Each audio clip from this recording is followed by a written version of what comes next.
Imagine you're at the office holiday party. There's food, drinks, a weird guy in green body paint on a horse with an axe. You know, the usual. He bursts in and says, "Hey, anyone want to play the decapitate me now, I decapitate you later game?"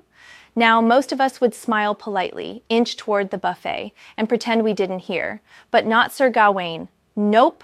This guy raises his hand like the overeager kid in class and says, "Me! I'd love to commit to an obviously cursed murder-themed Secret Santa."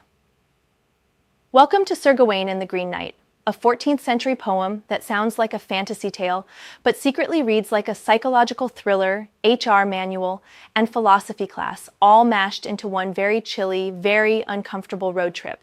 So what's the deal? Sir Gawain, Knight of the Round Table, chops off a green guy's head, and then watches in horror as the dude picks it up and says, "Cool, see you in a year for your turn." At first, it's all chuckles. Like, haha, what a festive jest. But then comes the cold realization, this isn't a joke. This is a calendar notification you can't snooze. So Gawain does what most of us wouldn't. He actually follows through. He rides into the wintry unknown with nothing but his armor, his horse, and the kind of existential dread usually reserved for people about to check their bank account after vacation. And along the way, he ends up at a mysterious castle where everything seems too nice. The lords chill, the food's great, the beds have thread count. And the lady of the house? Yeah, she's dropping hints like she's got a sponsorship deal with Temptation trademark. But here's the twist. The real test isn't in the fighting. It's in the flirting. It's in the whispery, sneaky psychological games where rules get blurry. Be nice to the lady, you're a gentleman. Be too nice, you're a traitor. Lie once, you've blown the whole knightly code. And just to spice things up, the lord of the castle makes a little side bet with Gawain. Whatever you win during the day, you give to me at night. So when Gawain wins a few kisses, guess what he gives back?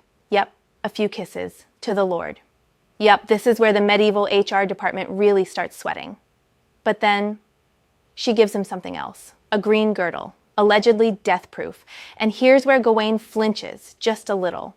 Just enough to hide it, to not confess it. Not out of lust or greed, but out of good old-fashioned fear.